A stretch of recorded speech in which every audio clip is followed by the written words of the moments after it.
it was brain cancer, which is crazy to say. Yeah, kind of surreal to live it too, because like I woke up after surgery and I was like, I think I'm still me. I don't think I've changed, but I have changed.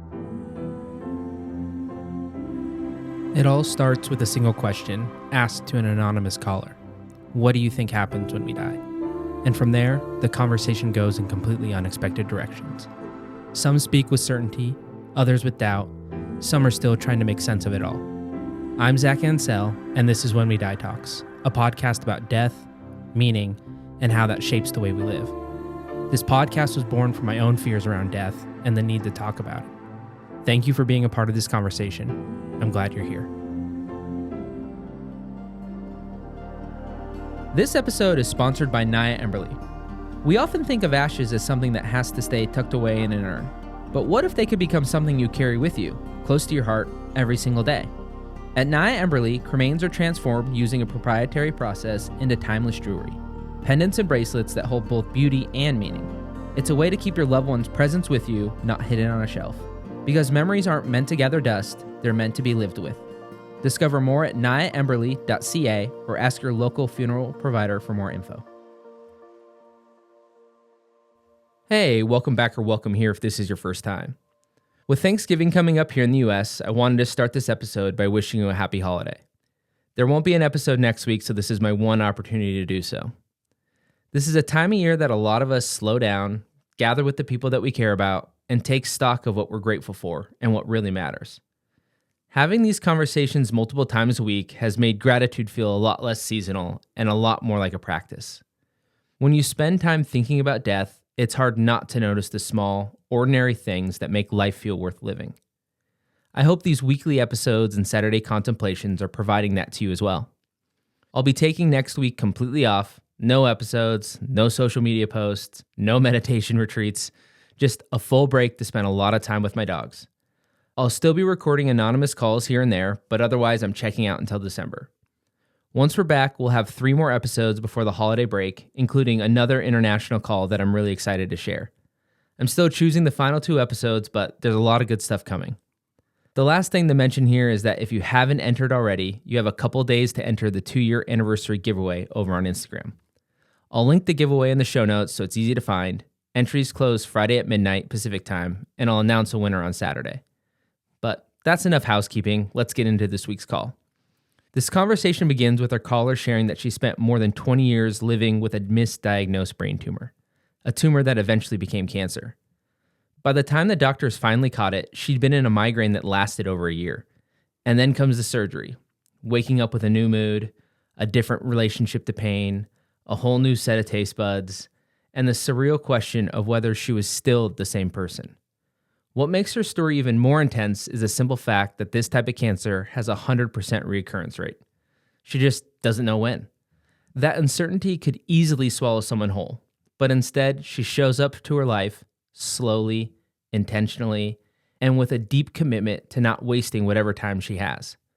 The conversation expands in so many fascinating directions: Wonderland Syndrome and the bizarre ways migraines can distort the body, spacetime, and why there will always be some truths that sit outside of what humans can never understand. We talk about the philosophy of choosing the experiences that still feel worth the physical pain, the importance of community, and the way she stays grounded when even strong emotions can trigger migraines. It's a call about the fragility of being alive and the stubborn, hopeful choice to keep learning and creating in a world that could change for her at any moment. Let's get into the call. I hope you enjoy.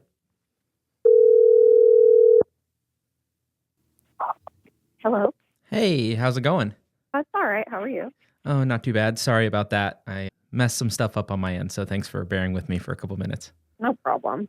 Well, I'm excited to have you on this call. I know a little bit about your story, and I think it's an exciting one. But maybe before we get into the full conversation, you can maybe share why you even wanted to do a call about death.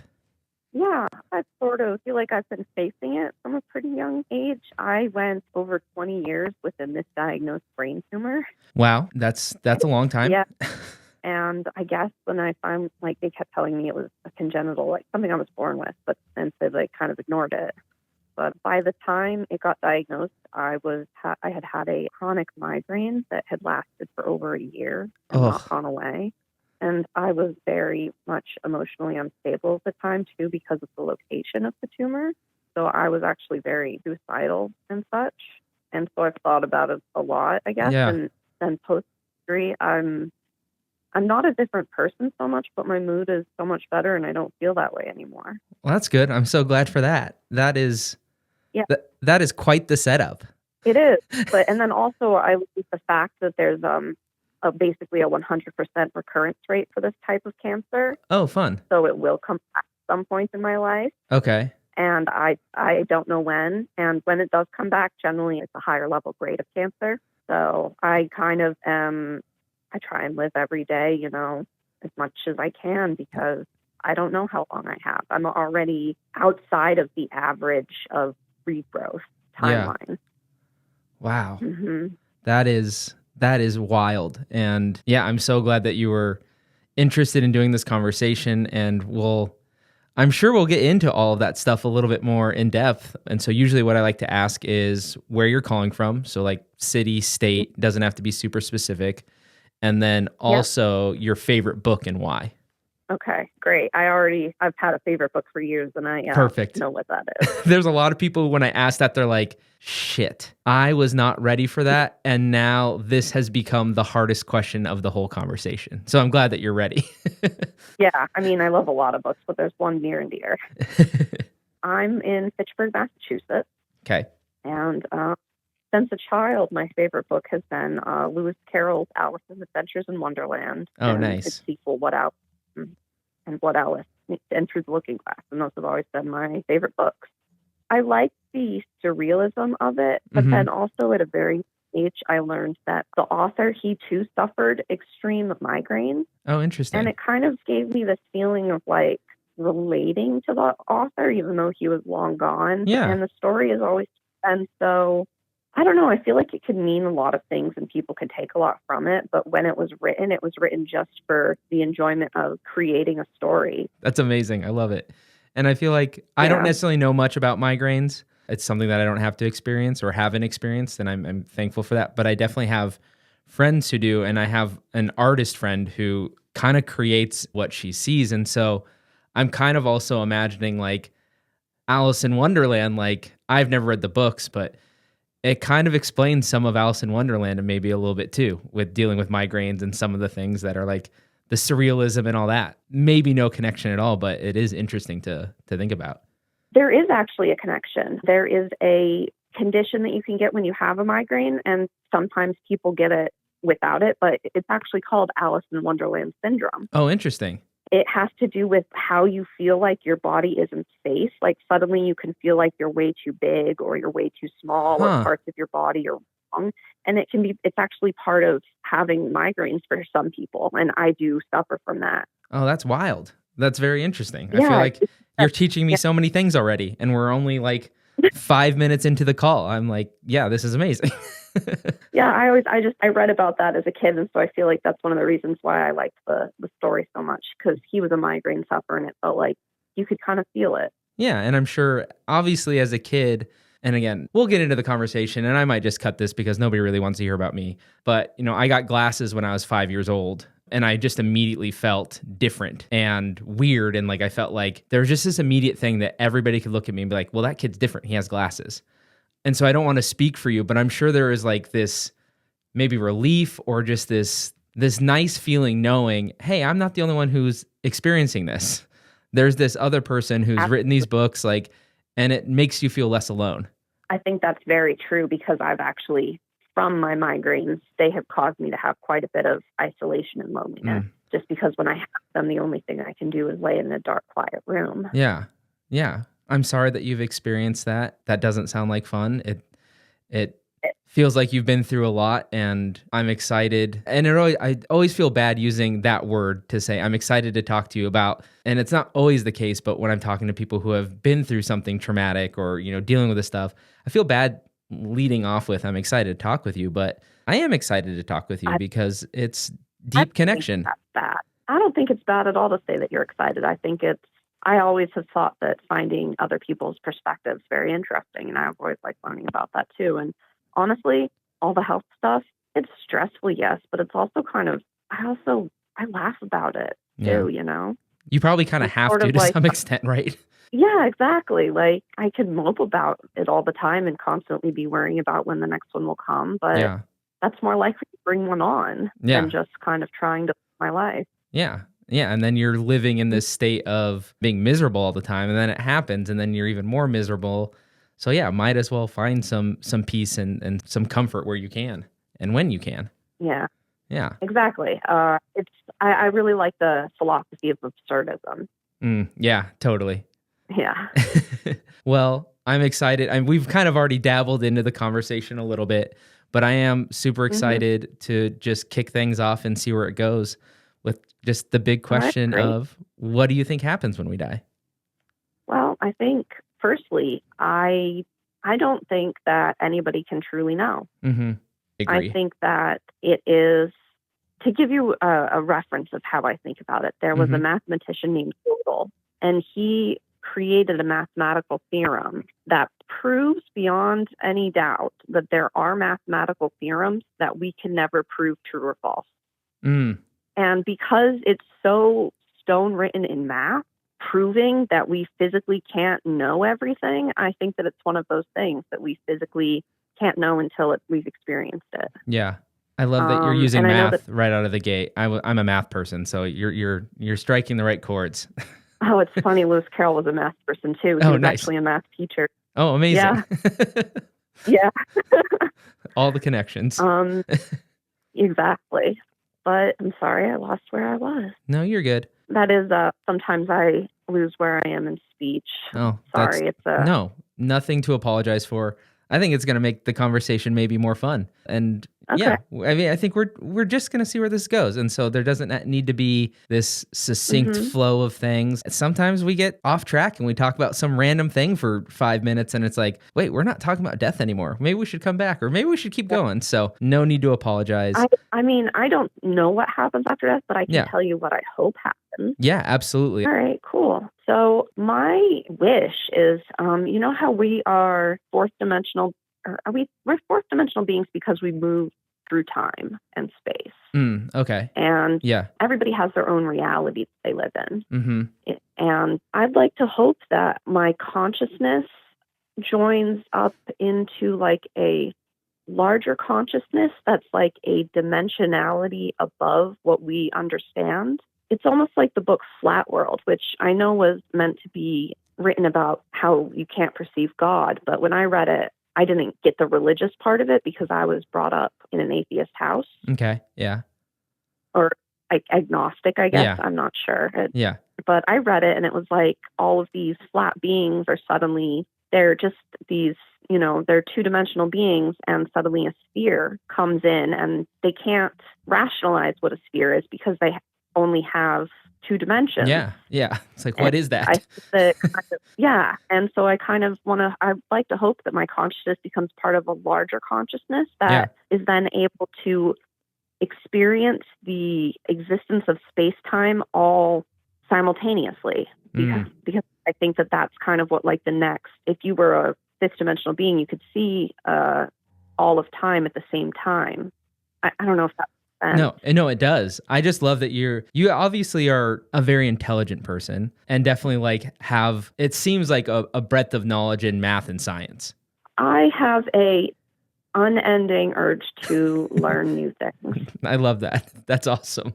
And sadly, I was not really able to continue my education in a collegiate way. Yeah. But I am constantly seeking out new knowledge about things. And I really love watching like a lot of the PBS shows on YouTube. Yeah. One of them is like, there's a space-time one that has a lot to do with like quantum mechanics and stuff. And although a lot of it goes over my head, some of the ideas I like. Well, and maybe in 2 years, it won't be going over your head because you're constantly learning and exploring that.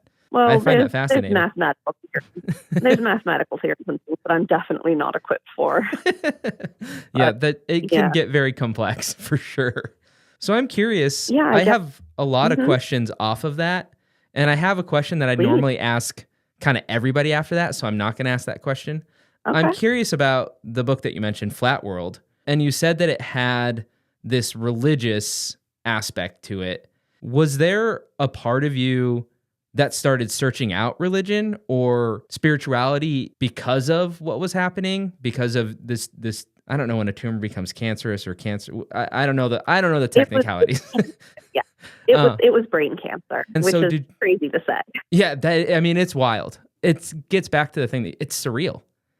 It's like something that you feel like It you really just hear is. about in movies and not that actually happens. And obviously that's an insane thing to say because it obviously does, but it feels super, super surreal to be talking to someone and hear about your experiences with it. Yeah, it's kind of surreal to live it too, Oh, I'm because like sure. you wake up. I woke up after surgery and I was like, I think I'm still me. I don't think Yeah. I've changed, Yeah. but I have changed. Mm. Particularly for some reason, my sense of taste, a bunch of things that I didn't used to like, I love now. I mean, I think in an ideal world for me in that situation, like it's going to sound weird, but I'd love to wake up and be like, you know what my favorite thing is vegetables. I don't really like sweets I, anymore, you know. I crave I broccoli and I did. I don't do crave actually. cookies. Like that would probably make me a lot I do. healthier. Oh yeah. I mean, I love veggies, but oof, do I love sweets too. I know it would be Oh, nice to cookies. get rid of my sweet tooth cuz it's bad. It's bad. Oh yeah, I understand. But you were asking me about spirituality? Yeah. And so I'm curious if there was maybe a journey that you went on, and maybe it's not about this book, maybe it's about other things to kind of find out what you believed with what was going on and trying to make sense of things. I think that from a very young age, I was always interested in fairy tales and mythology. Okay. Yeah. And whether it's because of the way I was raised without going to any sort of church Mhm. and knowledge I had about religions was this is kind of what they believe, this is what Yeah. they practice. And Yep. my parents talked about it, and it's not like religion was taboo. It was just not something that we practiced. But Yeah. I've always had interest in I don't want to like upset anybody by calling their religion like stories mythologies. I've always been interested in the stories of religion, Mhm. and from Hinduism to Christianity to, well, I don't really think of Buddhism as a religion, but for some people it is. Yeah. They rationalize it that way. And Yeah. now I am actually part of a pagan group, Oh, nice.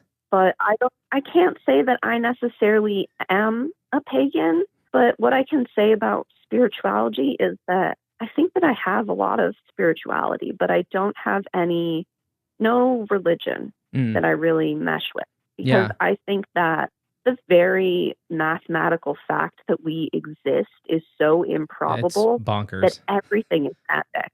The way that we are just a bunch of vibrating particles, but we have such experiences that we have, it's magic. It's all Yeah. magic to me. Oh, totally. Even just the ability that humans have to communicate with each other, I think that that's magical. Yeah, it is. And I like celebrating the sort of impossibility of it all. Mhm. It's still happening anyway. Yeah. I feel like, and I've been saying this a lot lately to callers because they kind of are saying a lot of similar things, to my experience at least. I would say from what you've said, we grew up in very similar environments where not religious. It wasn't like my parents were saying there's no God, God doesn't exist. And I kind of feel similar where I think I'm now just kind of discovering spirituality. I think the hard thing with the word religion is it's so loaded to what it means. What it means to one person means something completely different. But what I really loved, I read a book recently, and at least what I took from it, and maybe this was completely wrong, but it was Rainn Wilson's book Soul Boom. And he, at least from what he was saying, or at least what I took from it, was that spirituality is kind of the inner journey, finding out about yourself and, you know, how you relate to the world. And this is not verbatim, this is not a quote from the book or anything. But then religion is how we kind of do kind of similar things, but into the world, to community and stuff like that. And I think, again, it's semantics, but maybe there is a difference between, you know, religion and being religious or like having a religious experience. I think religious experience might be more just maybe with your group, your community that you're building community and stuff like that. But that all is semantic stuff that, at the end of the day, I don't know if it really matters what we call it. It's what we're experiencing. Yeah, I like that description. I like that. I'm also a big fan of how they kind of describe it in Dogma, the movie. It's basically a comedy, and I'm sure that some people are very offended by it because it is comedic about religion. But there's these two angels that got kicked out of heaven, and they kind of have similar. And I don't know, you hear people in the movie talk about how like spirituality is good, but when people try and organize and regiment it, it can become more like almost an obligation instead of being spiritual anymore. Mm-hmm. Yeah, I think that's very true, is it can become something completely different than the ideals that you set it out to be. And I think that's not just religion, right? I think that's just humans congregating in groups. And when you start making groups of humans, it can get really complicated really fast because of so many different things. So does your spirituality tie into your views on death? Like, how did you kind of come into, you said pagan, right? That's correct. I'm curious how that plays into this whole story. Well, it was like you said, I do a lot of it to be with the community because there's a lot of people there who, interestingly, they have a very high amount of people who have various disabilities. And so it's kind of, I don't know, it's nice to get together with a group of people who kind of all try and, it's like they send positive thoughts at you. I don't really know if I believe in it even. Yeah. But it's fun to make candles and to spend time with people. And it's interesting. It's actually a not-for-profit group that's based on, it's actually made to engender a community. They're also a game group, and I play D&D with them. Nice. Nice. Yeah. I think that's at the end of the day, we all need some sort of community. And whether it's religion or not, just having that group of people. And especially with the story that you've already told of having to spend a lot of time in isolation. Of course you'd want community. And I don't know, I'd want a community that's kind and caring and accepting versus one that judges me and stuff like that. So I think it's amazing that you found this group. It is great. And the funniest thing is that they meet in the basement of a church. And since I joined this group, it is the most time I have ever spent in churches. That's awesome.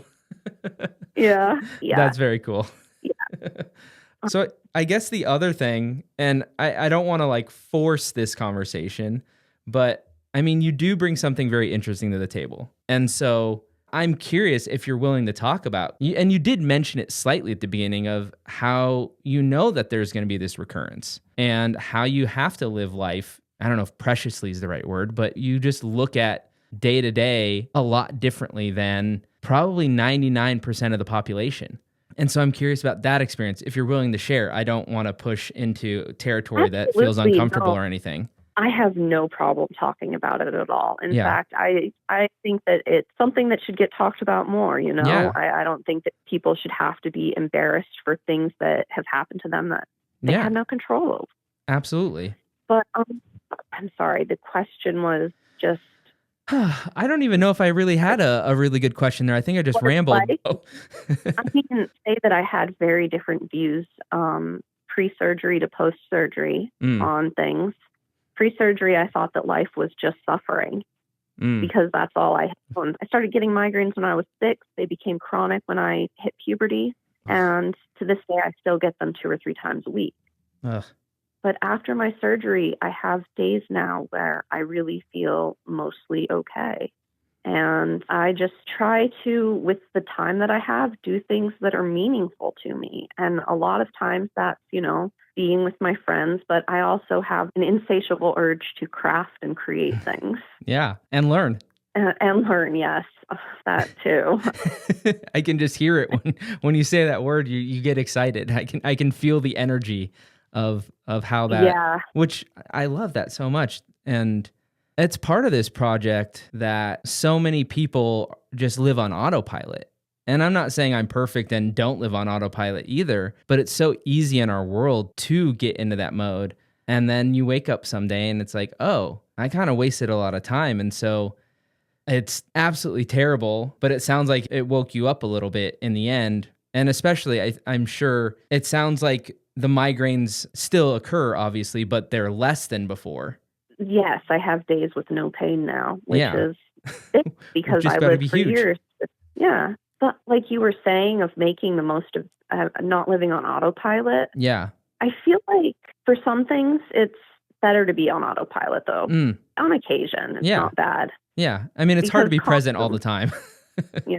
Yeah, I definitely try, and it's not just that I try to do things that I think are meaningful, but I try and find meaning in everything that I do. And I know that that's, again, kind of semantics, but they're meaningful because I'm doing them. And just if I think about the probabilities of everything existing in the universe, then it's amazing Yeah. that I can sew a stuffed toy that Yeah. that reminds someone creature on this earth or something. Like I don't know. It's like I said, it's kind of magic, but I've had to, because my migraines can be triggered so easily, I do have to live a life of a lot of moderation. Yeah. Even expressing strong emotions can cause a migraine for me. Oh, wow.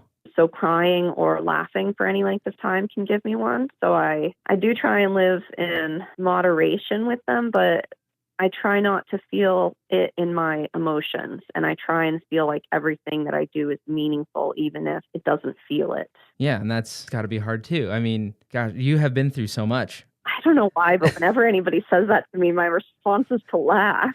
I don't know why.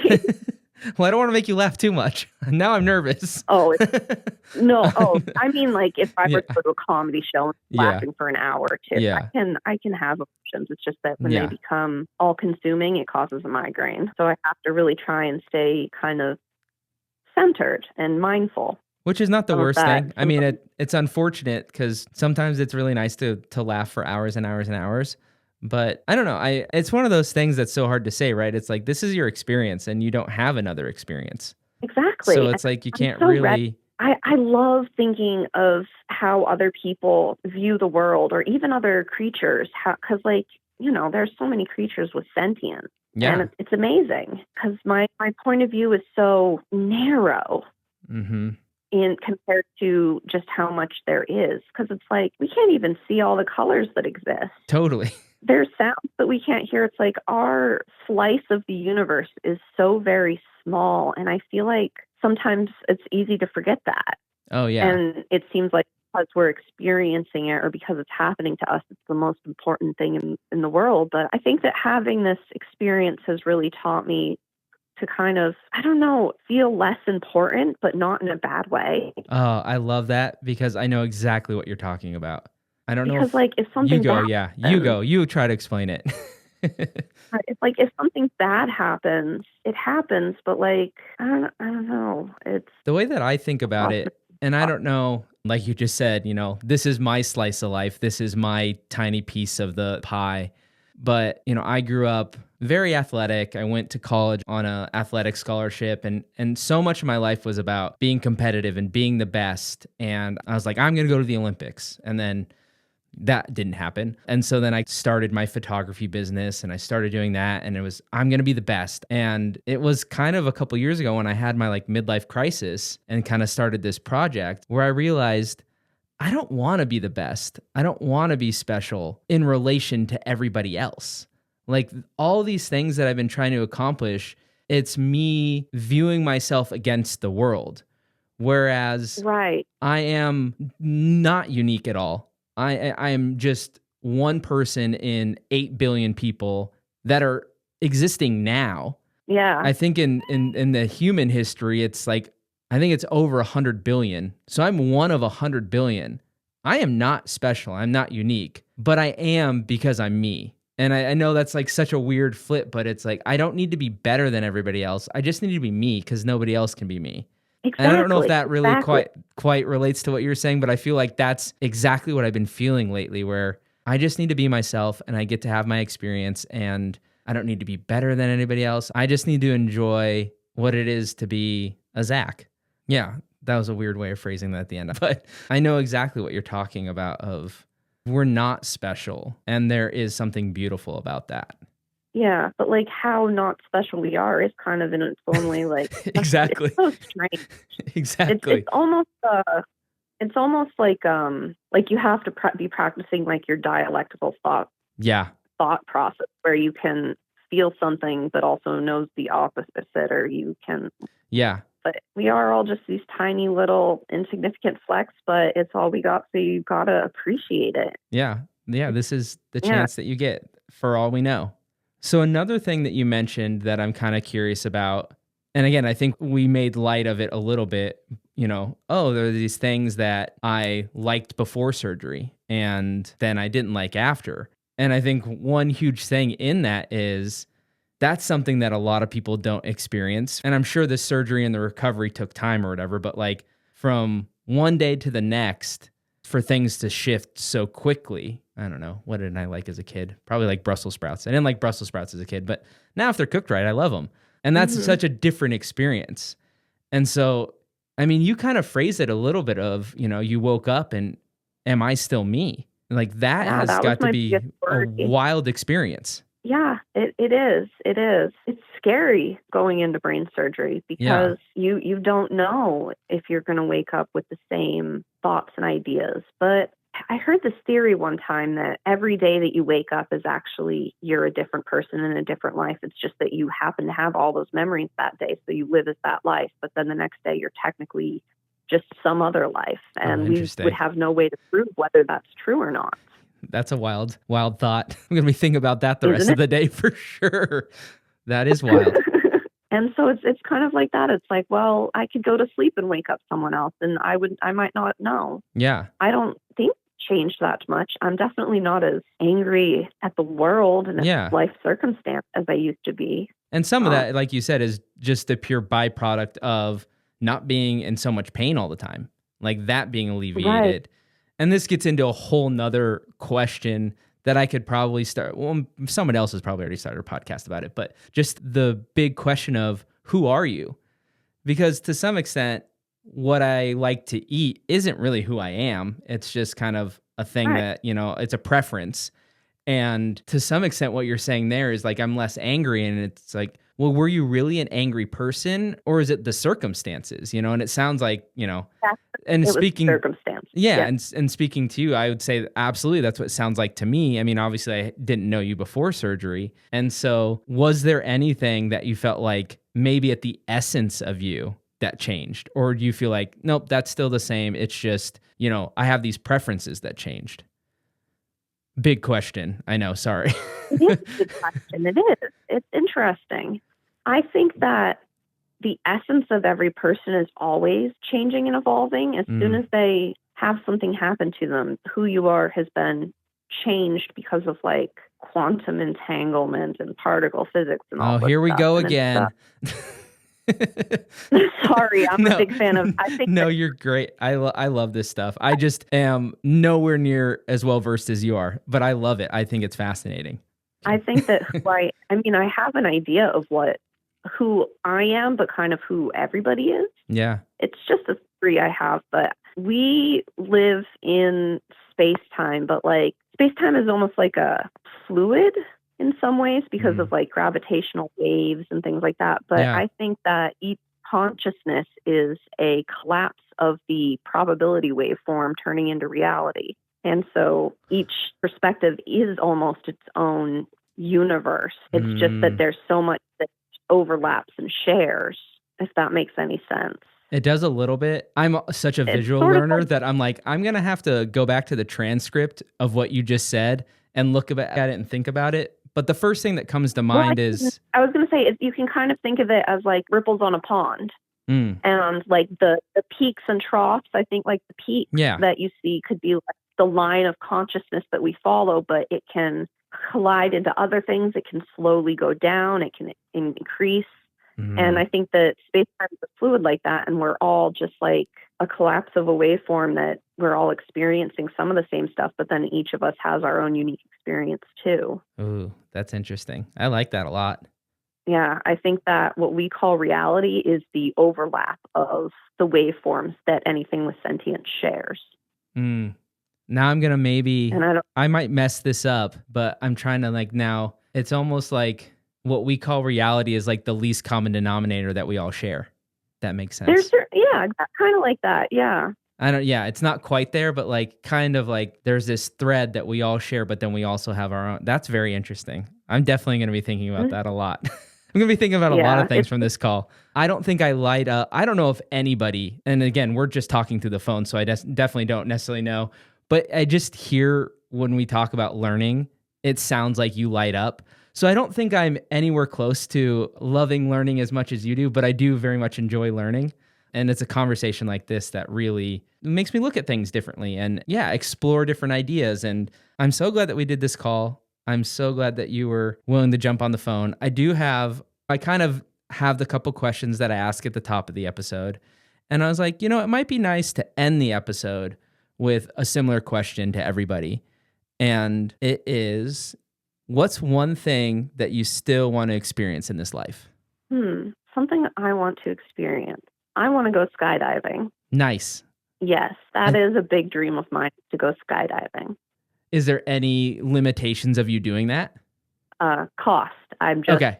I'm full-time disabled, living with parents as a full adult, and it's expensive. Yeah, totally. I just wasn't sure if I want to do it, but there's medical concerns. I want to do it. I'd love to do it. I think that I'd probably get a migraine after doing it, but sometimes when I want something so bad, I kind of have to weigh the do I want it more than the migraine I'm going to get? And I do kind of have to run that equation in my head a lot every day, but sometimes the experience is worth the migraine. I'll say that. I don't know what it is, but somewhere in that is a beautiful philosophy about life. Yeah. Sometimes we have to experience the bad for the good to feel even better. You nailed it. That's exactly, bravo. I'm clapping for you because that was exactly it. And I just want to thank you so much for being willing to jump on the phone with a complete stranger and share about your experiences and open up. And I'm so glad that you found the project and were willing to do this. And thank you so much. Thank you. I think that this is a really cool work that you're doing, and I love hearing people's point of view. And now that I've done my interview, I'm going to go back and listen because I didn't really listen to any before I did this. Oh, well, I appreciate that. Thank you again. And let's stay in touch. And I don't know, somehow you're going to go skydiving and I want to hear all about it. All right. Awesome. All right. Well, take care.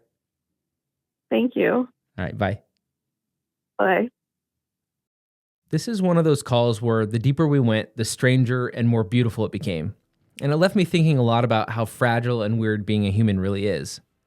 There's something about hearing someone talk so openly about living with brain cancer, about not knowing when it might come back, and still choosing curiosity, community, and meaning. I'm really grateful she was willing to share all this, and I hope it gives you something to sit with this week, and maybe even a reason to notice the small things in your life that make you feel grateful. Thanks for listening to this episode of When We Die Talks. These conversations don't offer answers, but they do open space to reflect, to feel less alone, and maybe to see things a little bit differently than before. If you'd like to explore your own beliefs out loud, you can apply to be an anonymous caller at whenwedietalks.com. And if a full call feels like too much, the voicemail is always open. Call 971-328-0864 and share what you believe happens when we die. Another way to support the podcast is through When We Die Talks Plus. Members not only get early access to episodes, but also every Saturday contemplation, short guided reflections to help you pause and sit with these questions in your own life. And of course, sharing the podcast with friends or leaving a review goes a long way too. Until next time, have a good life.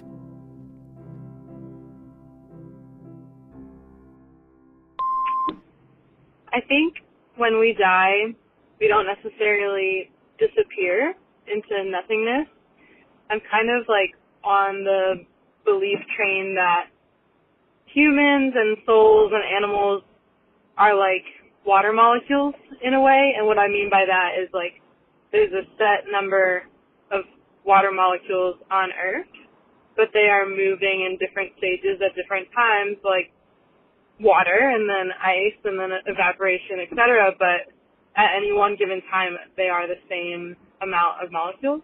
So I kind of believe, because I have no other idea or solution about what happens when we die, I kind of believe that humans and animals and beings, that there's a set number of living heartbeats, and when we die, we don't necessarily leave this earth, but maybe we become a tree frog or something. I know it sounds a lot like reincarnation. I guess that's the definition of reincarnation. But say in 10 years that tree frog dies, maybe it becomes a human again, or there's something else. So I guess what I'm saying is, when we die, I like to think that all of the Earth's energy remains on Earth, but it just appears in different forms and gets reused.